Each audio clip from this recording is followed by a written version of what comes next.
Pam Dukeman, Here. Mary Kate Ferreira, Here. Jen Flanders, Here. Abby Hanscom, Here. Lema Jean-Baptiste. Here. I don't see Josepha Jowdy. Matt Kuklins, Here. Carol Lewis, Here. Michelle Miller, Here. Tony Mullen, Here. Emily Parks, Here. Amanda Phillips, Here. Michael Walsh, Here. and I am Maya Plotkin. So we are all checked in. I would like to recognize the live stream available online at www.westwood.k12.ma.us/live to provide real-time public access to the activities of the School Building Committee in accordance with an act relative to extending certain COVID-19 measures adopted during the state of emergency. The meeting is also being recorded for later broadcast on Westwood Media Center's platforms. As always, we thank Westwood Media Center, particularly the school committee thanks them for last night. They managed to pull off a hybrid meeting very successfully. So we are very grateful as always for their help in everything we do. I just wanted to let everybody know that in honor of the 20th anniversary of the 9/11, the school district is holding a moment of silence at 8:46 a.m. And so we are actually going to be participating in that moment of silence. I think, Emily, you are in the building so you can cue us. So if you're speaking, apologies for being interrupted mid-sentence, but we do think it's important to hold that moment of silence. So that's at 8:46.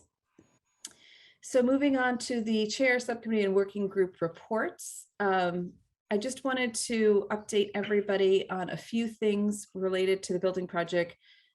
First of all, not on the agenda, we have tentatively scheduled our last community, well, not the last, but the last before town meeting community forum.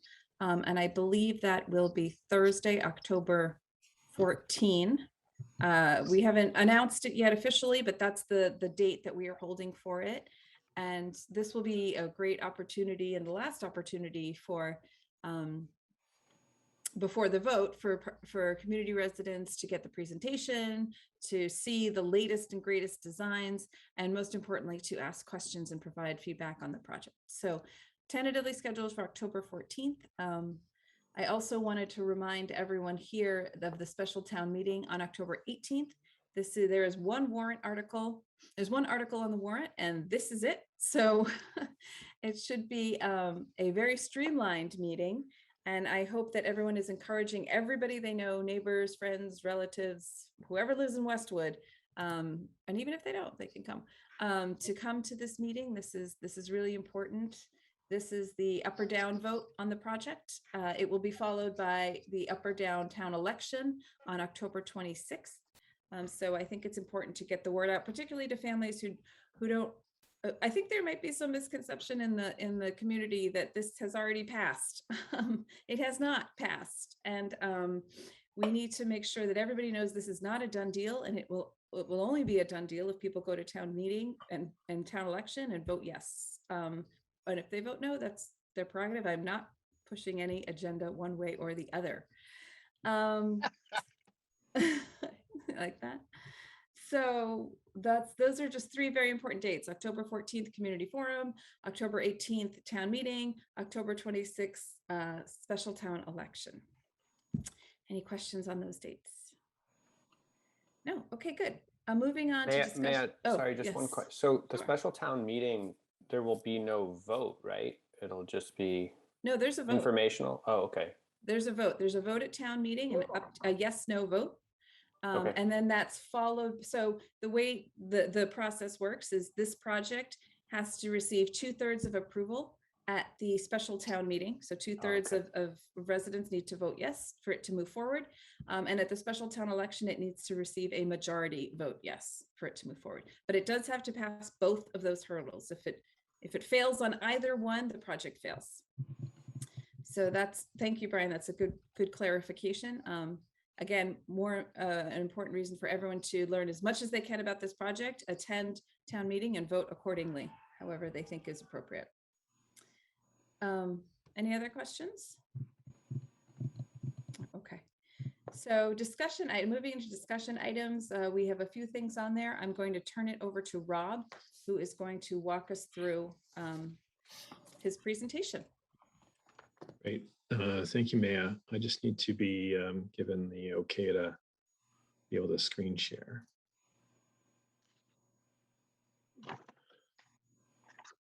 Hold on.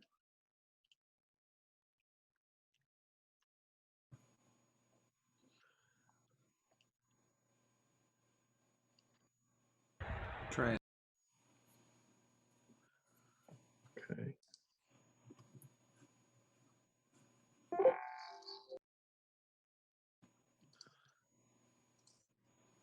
Okay. So thank you, everybody. So today we've got, I can get to the right screen here. On the agenda, we've got a work plan update. We'll be giving you an update on the cost estimates that we received. We've got a new site plan rendering to show you, floor plans, flyby video, which is pretty exciting. We've got some materials boards we'll go over. We reviewed those with the aesthetics and design group. A brief sustainability update, a vote on proprietary items. You should have received a packet of materials in your packet earlier in the week, and then MSBA submission vote. So for the work plan, in August, we met with the DPW. We also met with a recreation group. There was a number of different entities in town, from soccer, lacrosse, gym or basketball groups, and reviewed the floor plans and site plans with them, got some great feedback. We're also in the process of getting all of our plans reviewed by the land use committee. We've submitted that for review. We have an upcoming presentation, public hearing on the 21st of September. So that's about midway through the review process currently. We've submitted the 100% design development set to cost estimators, and we've received the cost estimates back. So this is where we're at today.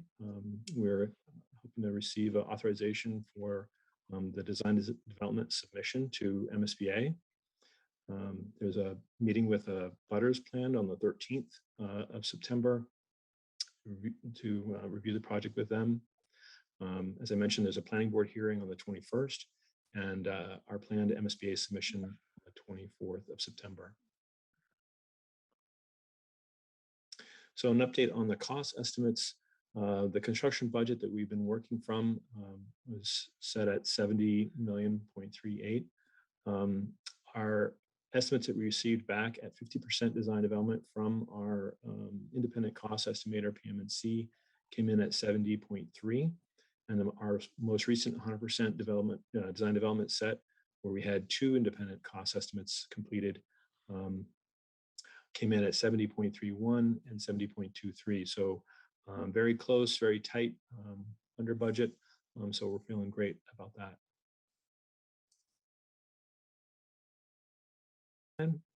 This is our new updated site plan rendering. I'll just kind of walk through some of the elements on here.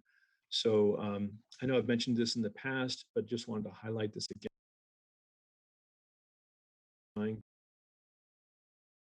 Onto a group of existing trees. These trees, in relation to the existing Hanlon School, is approximately in this area right here. So when you drive by Gay Street, you'll see the existing baseball and field out here.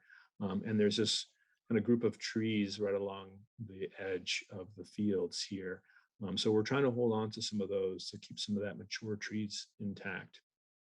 So we've been working hard to hopefully make that work with the landscaping and the grading. Another key aspect here is that I think we've mentioned this before, but there's an 80-foot buffer that we're maintaining here of existing trees as well. In addition, we're adding some additional landscape buffer here in between Laura Lane and the project.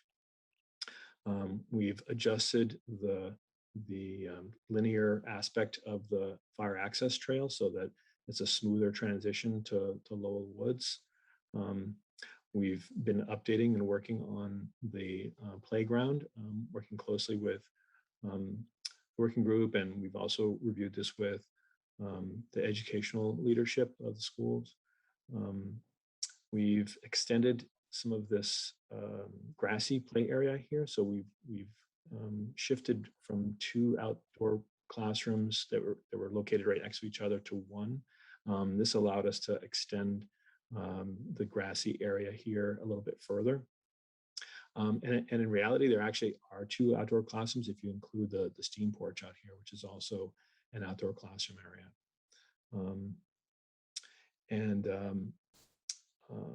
Let's see, we've also been working on the grading along here. One of the pieces of feedback that we received from the recreation group that we met with was looking to expand the width of the soccer field. So we've been looking at that as well. It looks like we should be able to accommodate. We're striving to expand it by about 15 yards. I'm sorry, 15 feet.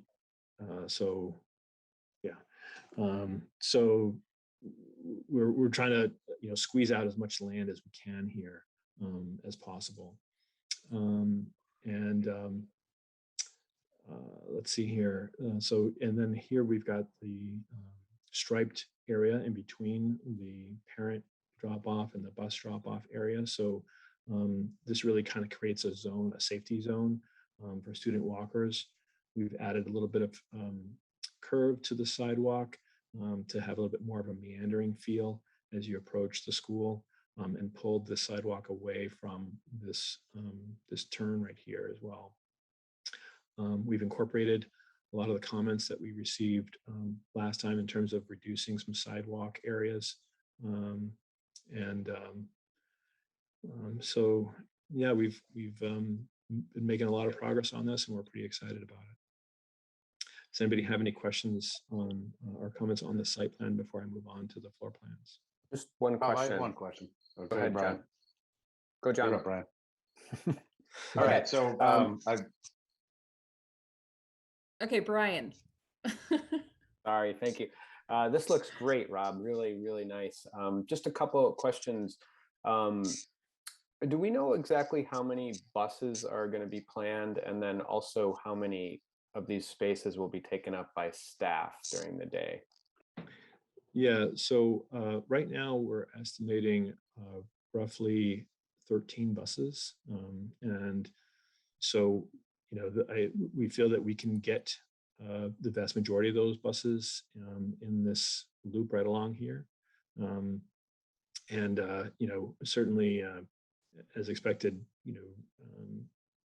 the school district will be working with the buses and coordinating that. We feel that it should run pretty smoothly. And then in terms of spaces, I think we're anticipating maybe a little over 100 spaces for staff. So there should be plenty of spaces left over for visitors and additional parking.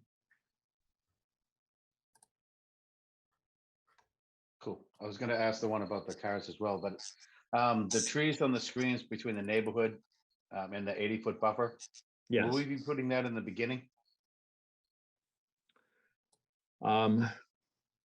We haven't really talked about that, but we can, if that's desired, we can integrate that into the project. That way they don't have to watch the process.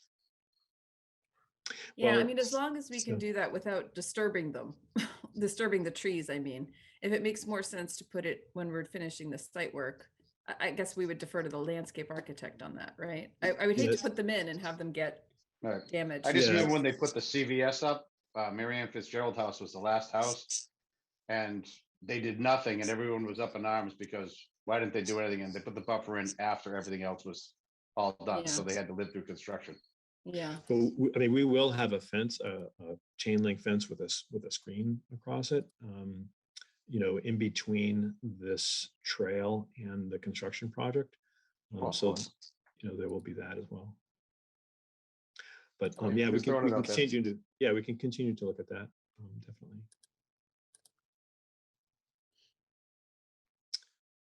Okay, so let's see here. I did want to just back up and comment on the cost estimate. I just wanted to thank Doran Whittier and Compass for all of their hard work.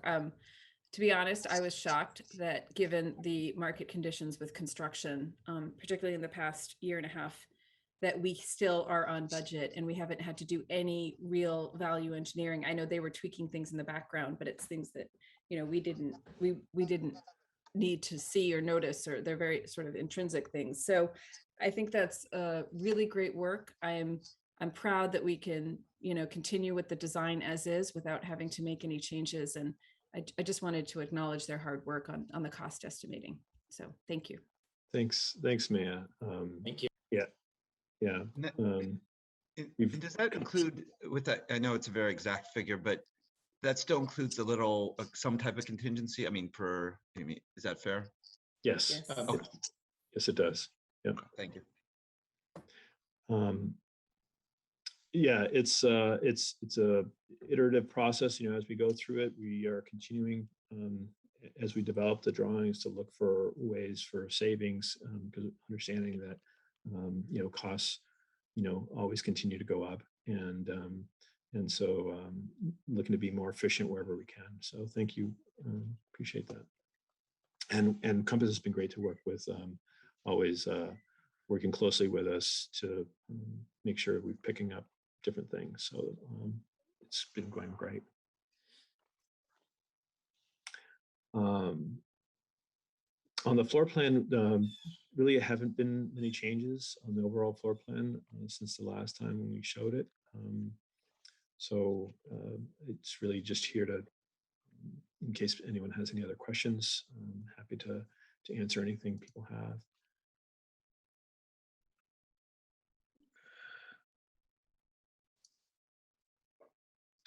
So next we have the Flyby video, which we're pretty excited about. I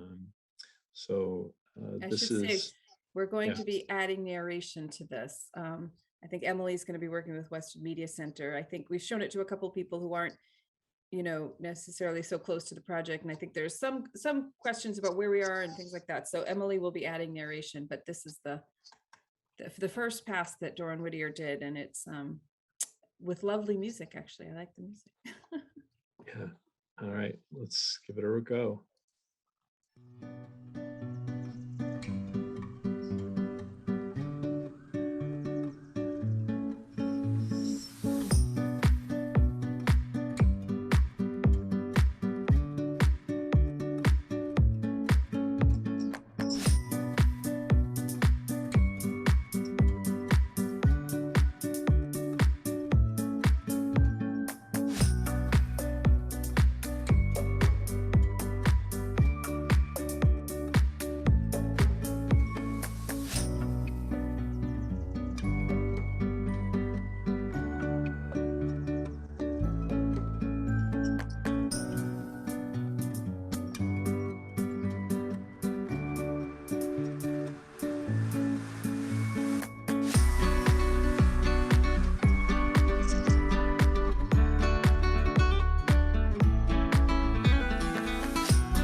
There you have it. Yeah, we'd love to hear your thoughts. Very nice. Very well done. Good. Any comments, suggestions? Do you think narration's a good idea? Maya, this is Michelle. I do think narration's a good idea.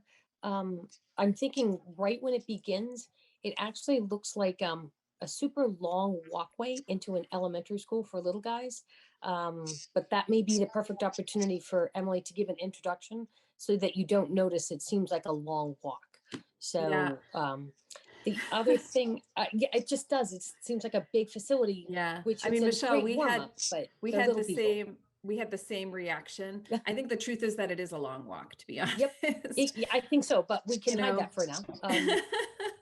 The Yeah. other thing is logistics in terms of town meeting being, or this meeting being outside is, are we able to put up a big screen? Do we want to, you know, when people check in, give a link to this video so they can watch it on their phones at the same time? I'm not sure what that answer is, but it's a little bit different because the meeting will be outside. Yeah, that's a those- great idea, actually. I love the idea of giving people the link. Well, as soon as the narration has been added, I think we're going to sort of blast this out to the community, so everyone hopefully will see it before. But I love the idea. I don't know, Chris Coleman, do you know, I'm not quite sure of the format of town meeting, whether we will have a screen or we won't. I know we're outdoors at 5, so maybe we won't. Mayor, Chris and I just talked about this yesterday. So we'll be recording our presentation in advance, as will Pam, and we'll get that out to the community. But we will have, you know, internet access for all of the participants at the meeting, so that they, if they haven't been able to see the presentations in advance, can watch it there Okay. at town meeting. And then we'll just be doing meeting. Makes the screen a little tough. You're right. Right. But I do think, you know, we will be planning on handouts on page 3, Okay. like that. Chris, is that a fair assessment? That's certainly fair. The one thing that I would certainly encourage is working with Westwood Media Center as early as possible to do your presentation, your recording your presentation, ideally to provide residents with at least 2 weekends before the special town meeting so they can digest the information.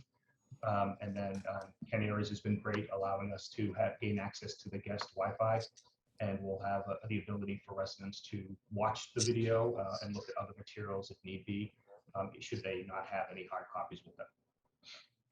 Great. So we should finish that video by the end of this month. Sounds like. Yeah, we'll get that done. Okay. Just one little thing, I may have missed it, but if you could check later if there was a label on the STEM porch, or if we want a label on that. I don't think there was. That's a good. Is that an active or is that a still shot? The STEM. It's an porch? active. It's an active spot. I guess our thought was on, you know, that if you've got the narration, Yeah. you would speak to it. I was just thinking, since it can be viewed as an educational component, like the other things, say classroom and extended learning. I'll leave it to the educators on that. Yeah, I mean, we could certainly add some text that just pops up and fades out if that's desired. Yeah, I think that that's would a good idea. I mean, I think Brian's point about making clear that these are educational spaces is important. It's not, you know, a lounge area. And I also, just in case people get confused and think they're going back out the entrance, because there's a canopy, it also might be helpful for that purpose. Okay. I have a question, Maya. It wasn't super clear to me, or first of all, I love this video. I think it's awesome. I'm so excited. So thank you for that. But is the path that the walkers will be taking, or even kids who are dropped off by car, does it cut through the parking lot? So I think, No, it doesn't. no. Okay.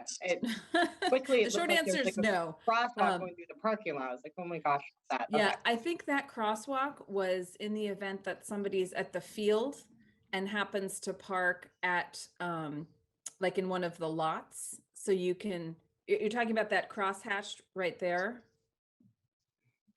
That crosswalk? So there's this Was path it? here that comes up, and up to the building. So this does not go through a parking lot. So the idea is this is a parent drop off. They would come in and out. This is the bus loop. They would come in and out. So this cross through traffic should not should have very, very few cars, unless people aren't understanding that this is that people can still go through in case of emergency or if they need to, but the intent is that this would get very little traffic at this intersection here. Okay, because I just wonder if like walkers aren't going to just run across the field if they feel like that's the route. But if you're saying that there isn't a lot of traffic anyways, then I guess it's not really an issue. Rob, Yeah, can you also show the, because what you're showing right there is the people approaching it from the north side, and then we should also show the path for the walkers approaching from the south side. Right, there's another sidewalk connection here to Gay Street where the sidewalk continues all the way up and then directly into the entrance this way. This one is at the crosswalk with Croft Regis over here and up. Yeah, so I guess, Amanda, to your point, they will be, if you're coming from the north or south, you're likely just to follow the driveway on the sidewalk.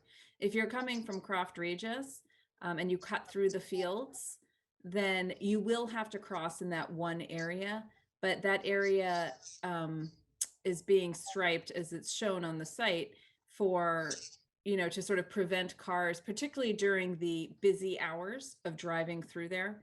There may be, and I think we can also accomplish that with directional signage on the driveway. So there may be sort of during the day when there's really no movement aside from a random car, there might be cars going back and forth there. But I think realistically, the buses will know that they enter and leave from the north side. Parent drop off will be designated from the south side. So I think that there is very few cars that should be crossing through that crosswalk. Thanks. I have one. I love the video. When you go back all the way up to the front of the school, instead of backing the drone out, turn the drone around and go back down toward the Connaughton's house, the sidewalk along the way, and you can pan the soccer field and the little league field. You know what I mean? So you're entering and leaving the same way, where you have an opportunity to enter one way and leave the other way. And my other comment is on the gym. All the people that are interested in the gym, they're going to be looking at the lines, and it just shows the regular basketball court, not the. Yeah, so that will be part of the narration, John. Okay. Where we say, we have it, and we did that at FinCom the other night. We showed this and we said, we haven't striped it, but we will, this will be striped for two middle school cross courts. Yes. So I think that's where the narration will come in handy. Perfect. Yeah, and we did look at the idea of going back and ending the video, across the fields again. But we felt that we wanted to end the video looking at the building, and so and that was as the backdrop when the video is done and there's something left on the screen, and that if we went across. If we did go back over the fields, the video would have to cross all the parking areas, and then we'd end up at the field, and so we hope that with the entry sequence that would show we try to show both the soccer and the little league field in the entry sequence. I just had a question. I brought this up a while ago and was told we should wait a while for the superintendent and the teachers to work on this. What I'd like to do to sell this to the town is to bring out what's unique about the school and its location. And I brought up the issue of how we might be able to, in an imaginative way, teach science and nature because of the location. And importantly, how might we share that with other schools and maybe with the kids sharing it with their families? And if we had something along that line prepared, and the idea of voice in when we're showing out behind the school and all the woods and all of that is to have somebody speaking to the town and all the people hear this about how this would be a wonderful opportunity for our kids to do A, B, C, D in science and nature, and how we can share this with other schools who could come in from morning, or how kids could share this with their families and take them on nature walks and things like that.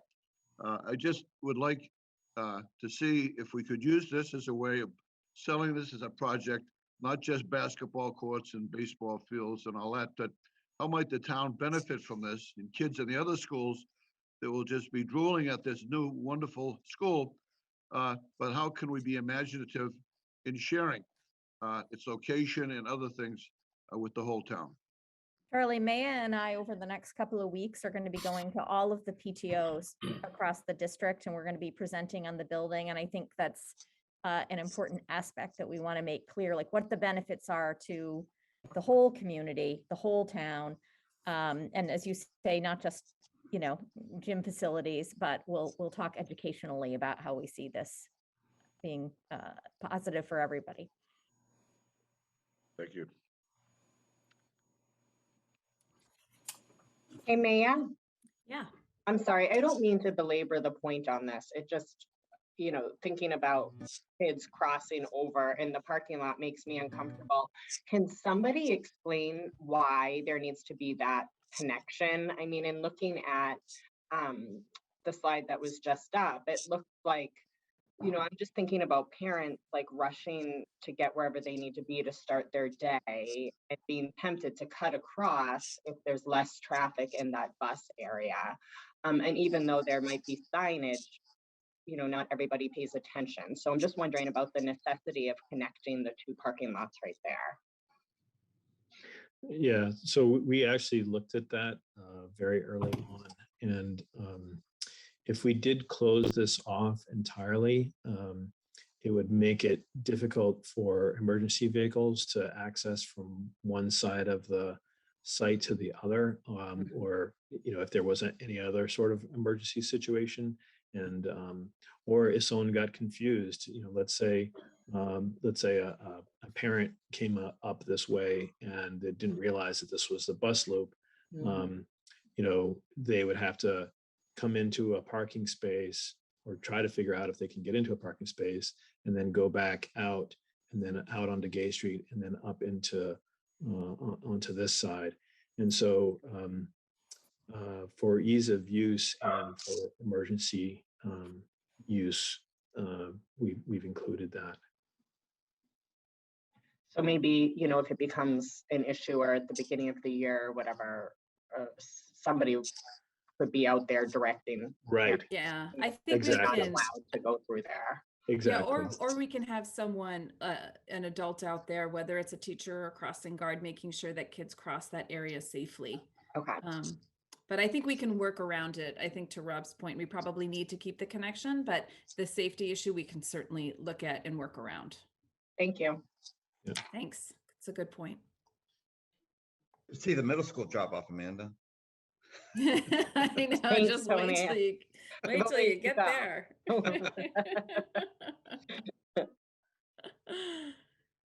Okay. Anything else before we move on to the materials review? So, May I just had a quick question. Is there any thought of use? I know we were just talking to Chris about this, about the maintenance, but is there any thought about using granite curbing, especially where the driveway and the sidewalks pretty much run parallel?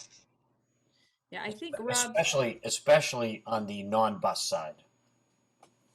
Rob, you want to talk about where I think we mainly have granite curbing, is that right? Yeah, so we have granite curbing all along here, and that, you know, wraps around both of these areas here. So wherever we do have sidewalks that meet the road, it's all granite curbing. In the video, it looked like just a buffer, a regular buffer, not the granite curbing. Yeah, no, it's all granite. You know, there's a little bit of artistic interpretation, if you will, when in the video is done. Yeah. Yeah, just because, I mean, obviously, I'm more worried about, I don't know, elderly grandparents picking up their kids and, you know, being able to just slide up as opposed to the granite curbing, which will stop them. Yeah, no, there is Yeah. granite. Yes. Yeah, there is granite curbing included. Okay, thank you. Thanks, Mike. It's actually, it reminded me to make the point that in the flyover video, everything in that video, and like granite curbing, some things that are not, is actually in budget. So when we were in the playground, when you saw that rock wall, that was sort of the landscape architect's creative way of dealing with the grade change in the site. And that's, but again, that rock wall is in budget, the swings are in budget. So we've sort of confirmed with Doran Whittier multiple times that everything that people see, with maybe the exception of the trees, I didn't really notice the trees, but is in the current budget. And just to go back to Michelle Miller's point real quick, do we know the distance between Gay Street and the front door? And obviously, I know it's different from every angle, but you know, even from the center point, if you will.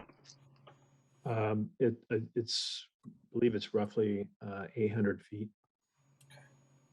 Yeah, I mean, it's a walk. It's not, I mean, It's about a 3 to 4 minute walk. Yeah, right now, Hanlon, as you know, is right on the street. So we're clearly not going to get a shorter walk than we have now. But this, you know, in order to accommodate the fields and the parking, it's going to be a walk. And that might, you know, that might be a change for some of the younger kids, or it might be just be, you know, you need to leave more time to get the kids to school. But I think it's one of the, if it's considered a trade-off, it's one of the trade-offs we had to make to get this school where it is and make sure we accommodated all the other things we needed on the site. It's a positive for our wellness initiatives. Yes. Yes. Hey, Maya, this is Michelle. I would also add that having the school not on the street is a big plus for safety. Yes, so 100%. The other issues are like, oh, those are trade-offs, but this is actually a good thing other than counting Tony's steps. But but yeah, I mean, having it off the street is a huge safety issue. So that's a big plus. Exactly. We'll just get all the kids Fitbits and they can get very excited about their What makes you think they don't have them already? I know, right? We live in Westwood. Smartwatch, Apple Watches. Yeah. Okay, great. So we'll move on. Let me skip over, if I could skip over this video here. And thanks to Doran Whittier for their hard work on that video. That was, it's not an, we learned it's not an easy process to put one of those together. So I think it turned out great. Great, thank you. So on the materials, so we met with the aesthetics and design group, and we have the actual materials that we're planning to use. We brought them into the superintendent's office, and we met actually in person for the first time, which was really kind of nice. Even though we all had masks on, it was nice to interact with people. And I actually had a little tough time getting used to holding on to things. I was fumbling around. I've been so used to just touching a mouse all this time. So, as far as the exterior materials go, we are using the stone, as you've seen in the videos and the imagery that we've been talking about. Typically down below the terracotta tiles that we're planning to use up above that, and then brick and metal. And the group seemed very much in favor with the materials, with the exception of some of the coloration of the terracotta cladding.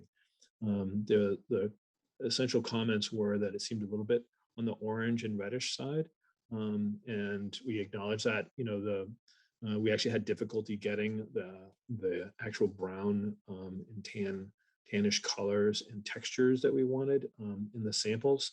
So that's one item that we're continuing to work on, and we're also looking at other terracotta manufacturers to see what options are available in terms of colors and textures and so forth. So that's one area we're continuing to work on. What we know there's a wide range of options there. So we'll, I'm sorry, we'll are update you as able we to go. hear the announcement there? Very faint. Over the last 2 decades, the September 11th anniversary has been marked by solemn remembrance, patriotic ceremonies, and uplifting community service. Massachusetts Senator John Kerry will quote the passion, courage, and resilience that marked the nation's response to 9/11. 11 hours after September 11th, when we came together as one to answer the attack against our homeland. Nights when our firefighters ran upstairs and risked their lives so that others might live. When rescuers rushed into smoke and fire at the Pentagon. When the men and women of Flight 93 sacrificed themselves to save our nation's capital. When flags were hanging from porches all across America, and strangers became friends. It was one of the worst days we have ever seen, but it brought out the best in all of us. Today, the Westwood Public Schools are joining the Massachusetts Association of School Superintendents, Project 351, Mass 9/11, and the Massachusetts Military Heroes Fund in remembering 9/11. In honor of those who lost their lives and those who endeavored to save the lives of others, we now ask you to join us in a moment of silence.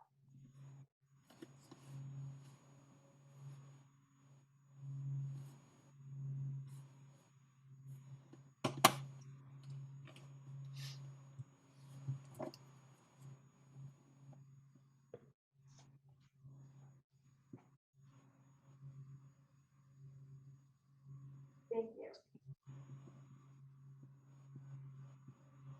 All right, thank you. Rob, Okay. you can continue. Okay. So anyway, we're continuing to look at the samples, and we'll come back. We'll circle back with you probably. We need some time to get the actual samples, likely be in another month, for us to get some additional samples to review. But that was the main comment that we heard from the aesthetics group. But other than that, everyone seemed to be pretty happy with the direction that we're going. I'll open this up to additional comments or discussion from the aesthetics and design group or the SBC.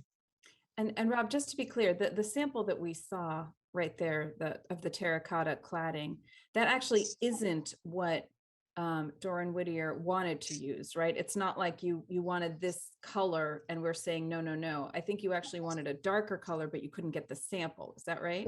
Right, exactly. Yeah. So this was not what was spec'd to begin with.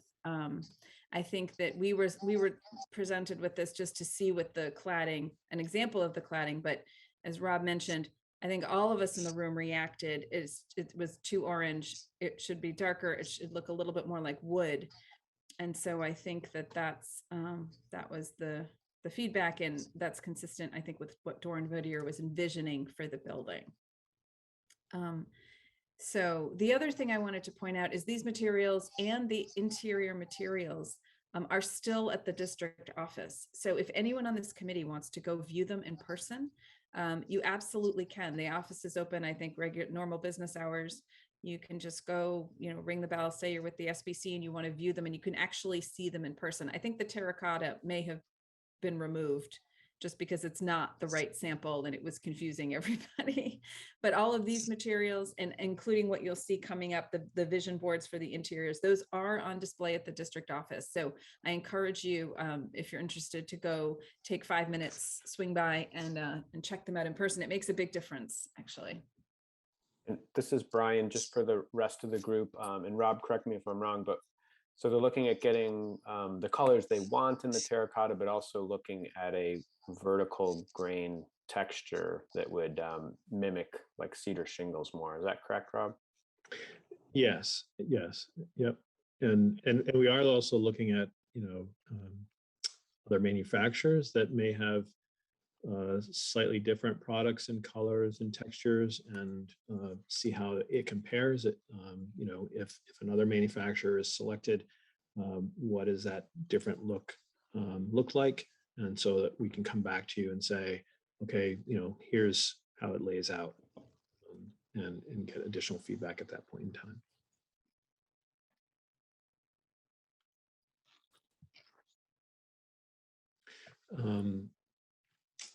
I'm going to move on to the interiors unless people have any other comments or questions. Okay. So on the interiors, we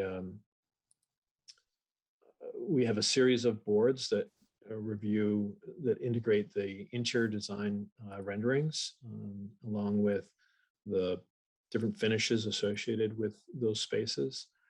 So, the general flooring throughout most of the building, in the cafeteria, the lobby and corridors and so forth, we have this sort of two-tone idea of using the linoleum flooring.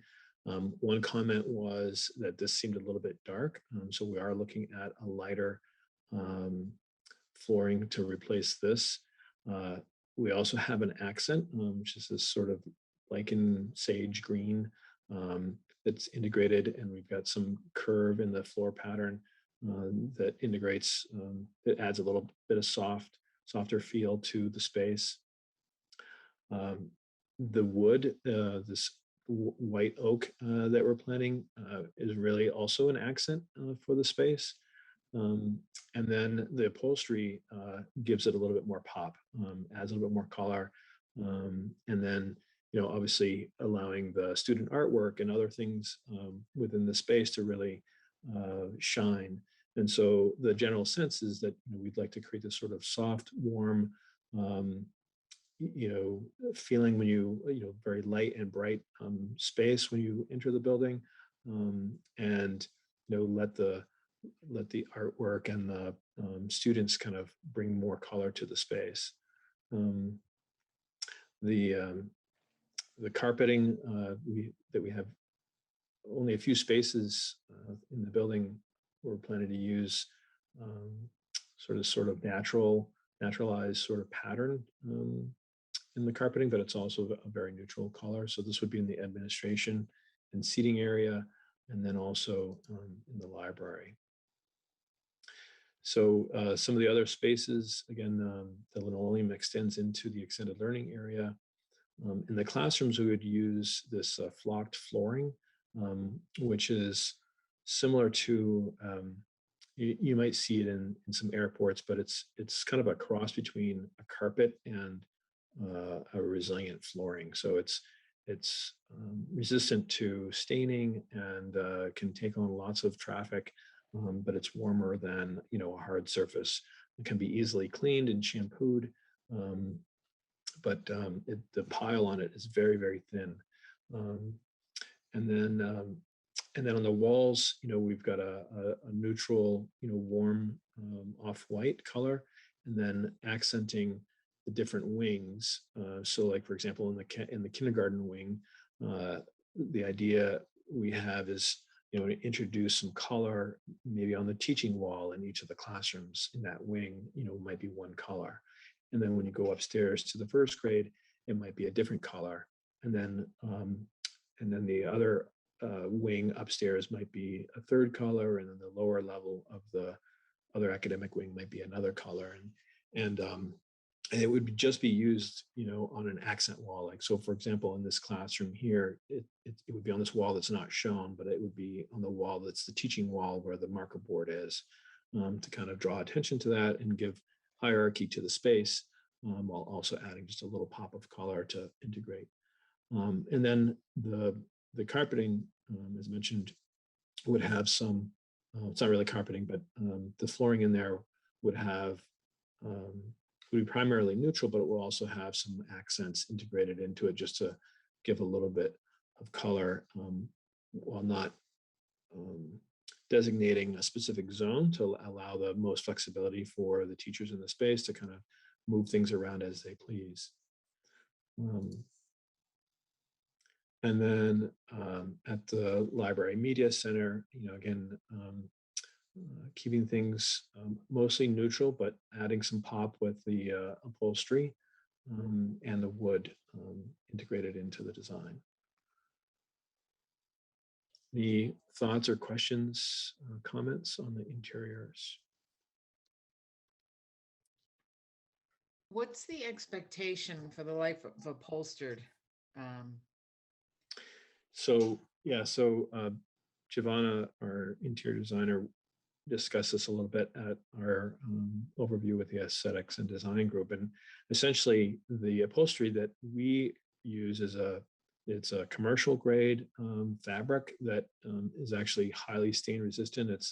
They've come a long way in upholstery, even in the commercial upholstery.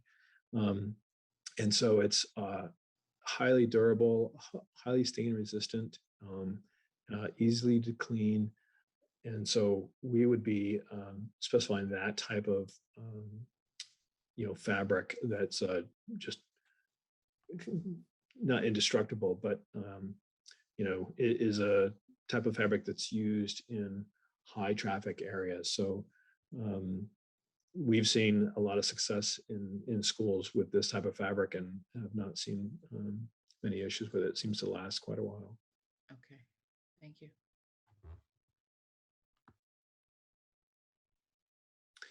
And I think the general review by the group, correct me if I'm wrong, Maya, or anyone in the group, was that everyone seemed to be in favor of the direction we were going and liked a lot of the finishes. There was some comments about, possibly adding some additional color, but there are others that like the idea of just keeping it, neutral and kind of contemporary, so that for the longevity of the appearance of the building, it doesn't get dated, if you will. Yeah, no, that's right. I think the working group was thought this is the right direction that we're going in. Some tweaks, and as Rob mentioned, we're a little concerned to make sure things don't look dated 10 years from now. But overall, I think everyone was very happy with the direction of the interior finishes. So I'm curious if anyone from the SBC has reactions, positive or negative.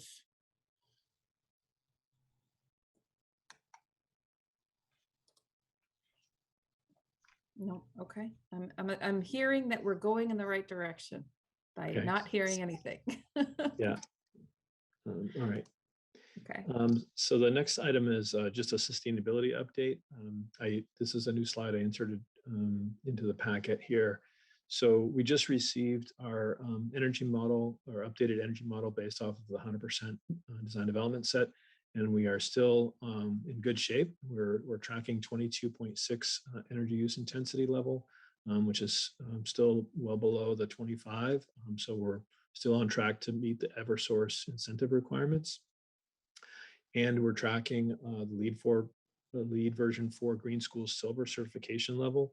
Right now we've got 51 in the yes column, 27 as maybe, with a positive spin on it, and another 16 with maybe in the, most likely not category. But this, we're clearly into the silver area, and we'll continue to refine this as the product develops, to see what other points we may pick up as we go. But we're in great shape, and on track to be a net zero energy ready school. So we're really excited about that as well. Yeah, Rob, I'm just conscious of time, so if we can kind of move quickly through these items. Yes, okay. So the last thing is the proprietary items review and vote.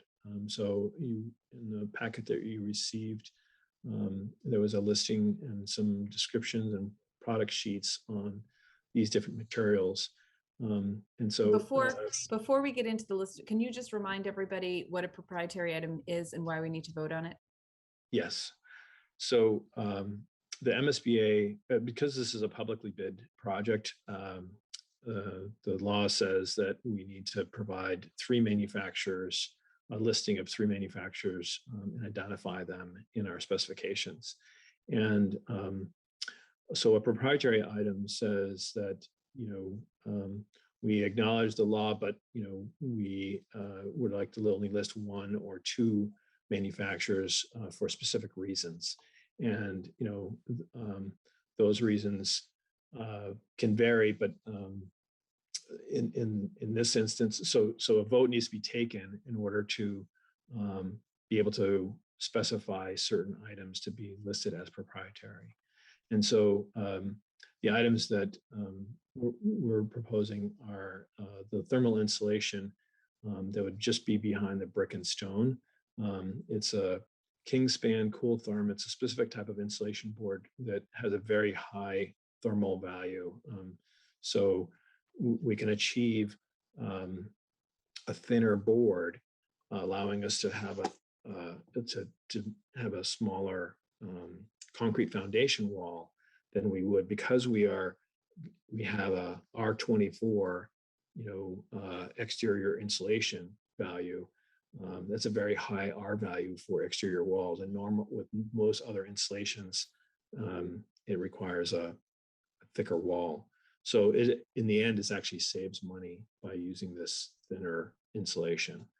The light diffusing glazing, this is a particular type of glass unit that there's only 2 manufacturers that we've listed that have this sort of specialty glass film or beads or tubes in the glass that allow a very nice natural light into the gym. Since there's a lot of it and it's a big gym, we'd really like to consider this.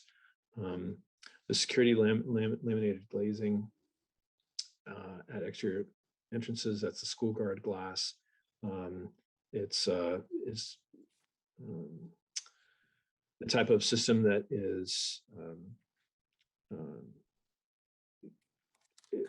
we're recommending that it be proprietary, because this particular product has specific training for installers that make it a much better product than others that are out there that we've seen. It resists the penetration through the opening at a much better rate than the other manufacturers that we've reviewed. Emergency key box. This is a Knox box. It's just a thing that holds keys on the outside of the building. It's a system that was requested by the fire department in our review with them, and it's a specific manufacturer that makes it. In terms of the IT and security, there's the security video recording, access control, and alarm. The school district is embarking on a district-wide study to review that, as well as the network switches and the wireless access points. And so we don't have specific manufacturers indicated for that yet, but we would like to align this building with the results from the school district study, so that they're using one system. So that's the overview in a nutshell. And there's specific language that I included that should be used in the vote. So that's that. I don't know if anyone has any questions on that. Happy to go into things in more detail if people have specific questions.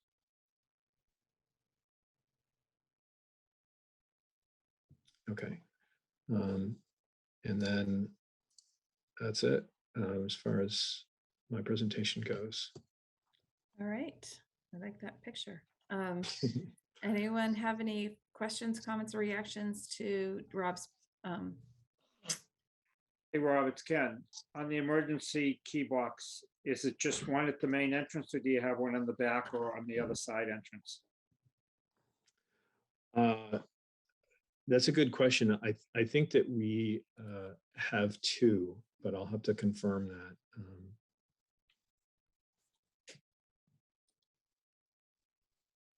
All right, any other questions?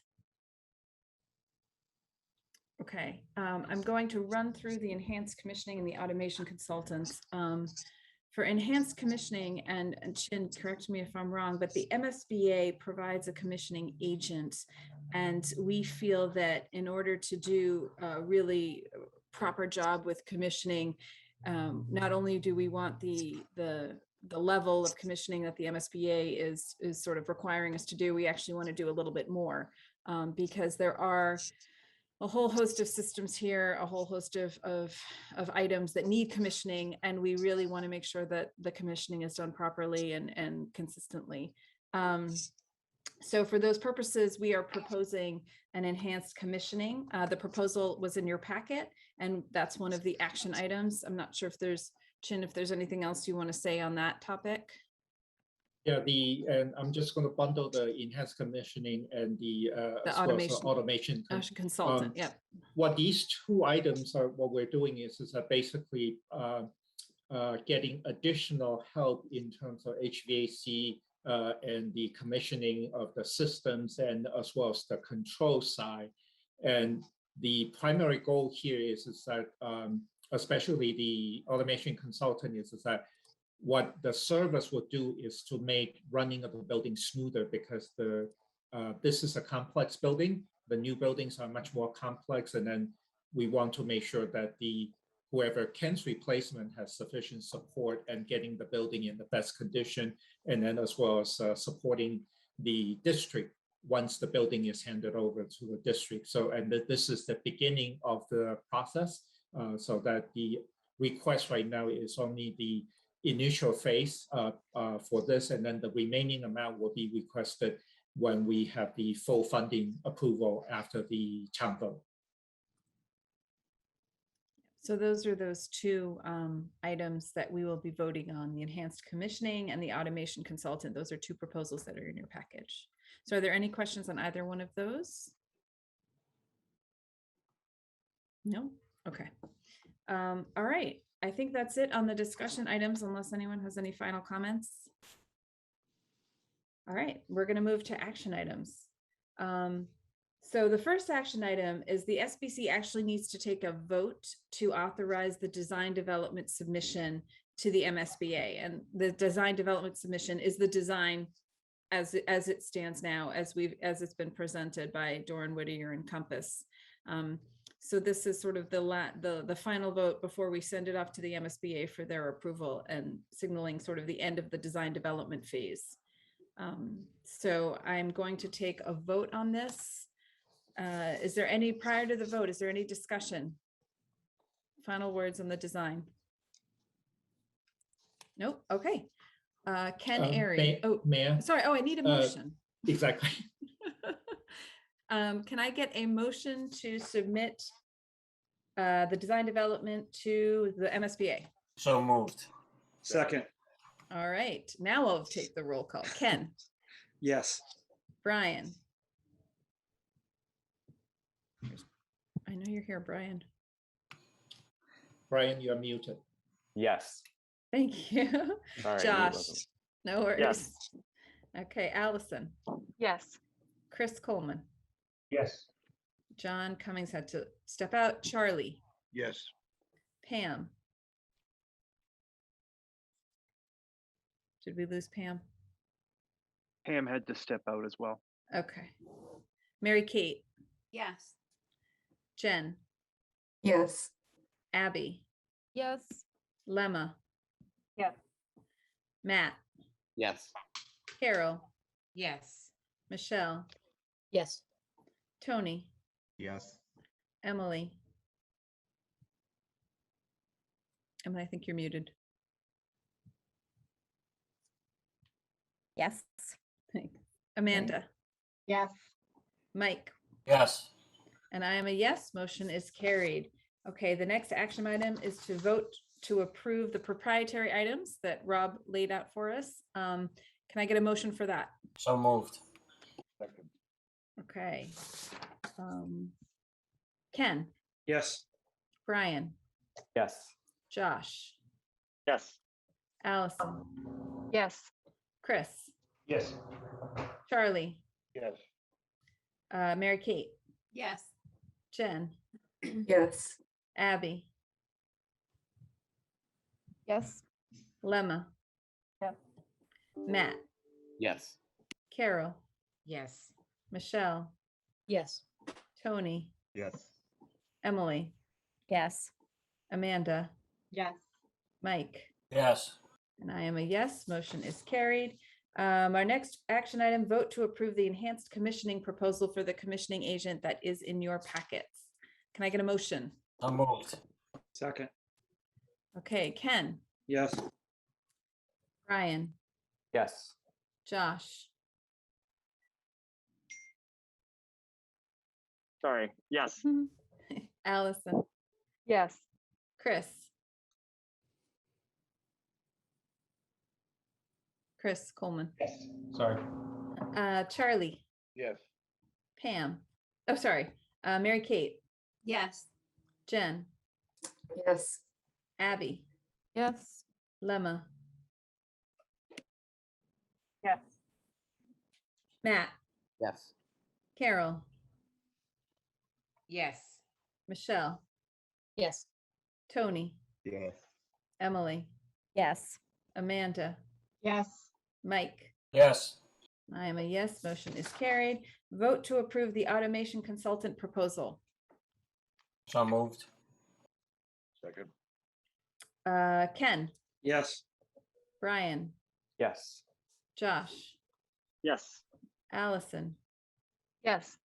Chris, Yes. Charlie, Yes. Mary Kate, Yes. Jen, Yes. Abby, Yes. Lemma, Sorry, yes. Matt, Carol. Where's Carol? Did we lose Carol? Still here. All right. Well, she's abstaining. She's back. Oh, Carol. Oh, she's gone again. Okay, moving on. Michelle, Yes. Tony, Yay. Emily, Yes. Amanda, Yes. Mike, Yes. and I am a yes. Yeah, I was a yes too. Okay, thanks, Carol. Okay, vote to approve the meeting minutes of August 5th, 2021. Can I get a motion? So moved. Second. Any discussion? Nope. Okay, Ken, Yes. Brian, Yes. Josh, Yes. Allison, Yes. Chris, Yes. Charlie, Yes. Mary Kate, Yes. Jen, Yes. Abby, Yes. Lemma, Yes. Matt, Yes. Carol, Yes. Michelle, Yes. Tony. Yeah. Emily, Yes. Amanda, Yes. Mike. Oh, Abstain. Mike. I have to abstain. Oh, okay. And I am a yes, motion is carried. And finally, a vote to approve payment of invoices totaling $308,000, $771.01 for the period ending August 31st, 2021. So As moved. rec- I'm Can I sorry. get a second? That's like, Okay, Ken. Yes. Oh, any discussion on the invoices? No, okay. Ken is a yes. Brian, Yes.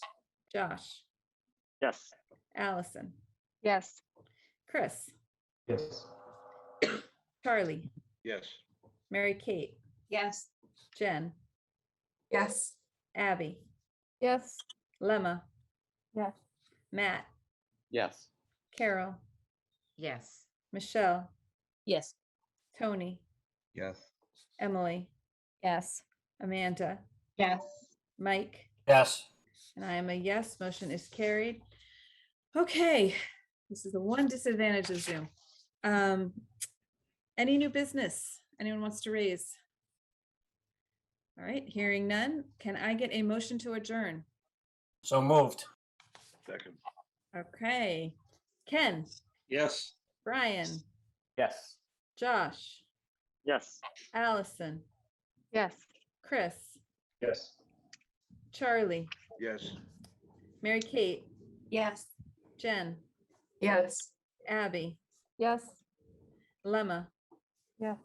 Matt, Yes. Carol, Yes. Michelle, Yes. Tony, Yes. Emily, Yes. Amanda, Yes. Mike, Yes. and I am a yes, we are adjourned. Thank you, Wait, don't you have to take a everybody. motion to adjourn? What's that?